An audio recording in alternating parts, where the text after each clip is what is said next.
Bonjour à tous, ce mardi 21 septembre 2021 à 1h53 du matin aura lieu la prochaine pleine lune. Comme d'habitude, lors d'une pleine lune, le soleil et la lune sont dans des signes opposés. Vous savez bien que moi je préfère dire qu'ils sont dans des signes complémentaires. Alors le 21 septembre, la lune sera dans le signe du poisson et le soleil sera dans le signe de la Vierge. Dans ma dernière vidéo, je vous dis déjà tout à propos des qualités et, entre guillemets, des défauts de l'archétype du signe de la Vierge. En résumé, on peut dire que la Vierge est un signe hyper terre-à-terre, hyper concret, hyper pragmatique, et qu'une Vierge en pleine possession de ses pouvoirs va être d'une efficacité absolue, une efficacité extrême.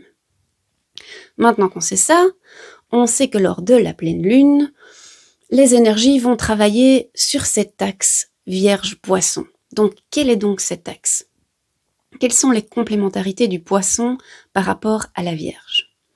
Eh bien, le Poisson, lui, il n'est pas du tout terre à terre. Il est presque parfois pas du tout présent dans la réalité ordinaire. Il est plutôt toujours perdu dans ses rêves, dans ses réflexions, dans ses pensées. On dirait qu'il est toujours perdu dans une autre dimension. Et donc, quand il s'agit de poser des actes concrets, il est un petit peu plus difficile. On peut le voir un peu...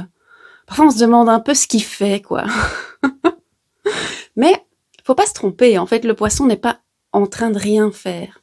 Il est perdu dans ses rêves, dans une autre dimension. Il est perdu dans ses pensées, mais dans ses pensées, il est extrêmement bien organisé. Il y a toute une logique qui se passe, même si la logique paraît totalement illogique pour les autres, on n'est pas vraiment accessible au commun des mortels, je dirais, pour lui, il y a une logique. Il n'est pas le plus doué pour vous l'expliquer, mais elle est quand même là. Et donc, le Poisson, j'ai lu une citation sur le Poisson, je ne sais plus de qui, mais je vais le retrouver et je le mettrai en commentaire de cette vidéo. Une personne qui disait, oui, les Poissons sont les grammairiens de l'inconscient. Et j'adore cette expression. Bon, évidemment, j'adore parce que moi, je suis Poisson et que je suis thérapeute et que j'adore travailler sur l'inconscient. Donc, fatalement, cette citation va me plaire. Mais il y a une idée... Enfin, certes, on aborde le thème de l'inconscient, mais c'est les grammairiens. Et donc, qui dit grammaire dit quand même logique, dit quand même système. Donc, les Poissons ne sont pas dénués de tout système. C'est juste qu'ils ont un système qui n'est pas vraiment accessible. Donc, tout ça pour dire que l'axe sur lequel nous allons travailler lors de cette prochaine pleine lune, c'est l'axe terre-à-terre, concret, conscient versus inconscient. Et en fait, si ces deux signes-là se mettent en même temps à travailler ensemble, ils sont, entre guillemets, encore plus efficaces que la Vierge toute seule. Parce que la Vierge, elle va être terre à terre, elle va être efficace. On lui donne un objectif, elle va l'atteindre. Mais quand il s'agit de questions plus, je vais pas dire plus grandes, mais plus générales, de se demander, tiens, mais quel est le but? Qu'est-ce que je veux atteindre exactement? Là, la Vierge est un petit peu moins douée pour répondre à ces questions-là. Et puis aussi, surtout, elle peut tellement se perdre dans les détails qu'elle peut se retrouver comme figée, elle ne sait plus bouger, elle ne sait plus faire des choix, parce qu'il y a tellement de détails, elle voit tellement tous les petits trucs qui ne vont pas, qu'elle va devenir totalement perfectionniste, mais un perfectionnisme malsain, en fait, qui empêche de bouger.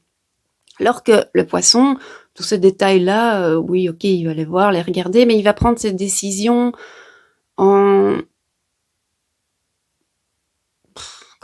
faisant appel à des vérités de dimension supérieure. Alors, je déteste le terme supérieur parce qu'une dimension n'est pas supérieure à l'autre, mais je ne sais pas quel autre vocabulaire expliquer, mais autant la Vierge, elle est super douée pour la troisième dimension, pour être efficace dans la troisième dimension, et le Poisson va venir l'aider dans les moments où elle ne sait pas trop faire des choix, pour faire appel à des vérités d'autres dimensions, pour choisir.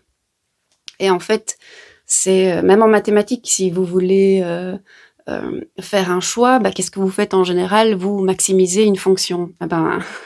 Certaines fonctions, c'est pas possible de les maximiser, ou où il y a plusieurs maximums possibles. Enfin oui, non, c'est débile ce que je dis. Mathématiquement, ça ne va pas. Ça dépend si on parle d'un maximum absolu ou un maximum entre deux limites. Bref, je me perds un peu dans des considérations qui sont peut-être pas très intéressantes ici, mais c'est vraiment l'idée, et c'est une idée qui me tient très à cœur, d'intégrer les qualités de la Vierge, d'intégrer les qualités du Poisson. Donc, quelle est la question que je vous propose de poser lors du prochain rituel de pleine lune? Eh bien, c'est justement, dans un des projets qui vous tient à cœur, aller demander un conseil à l'esprit de la pleine lune, en demandant, tiens, est-ce que j'ai plutôt besoin de la magie de la Vierge pour l'instant, est-ce que j'ai plutôt besoin de la magie du Poisson? Et si oui, merci de me dire comment avoir accès à cette magie, ou qu'est-ce que je peux faire de concret. Voilà, là-dessus, je vous souhaite un excellent rituel de pleine lune. À tout bientôt!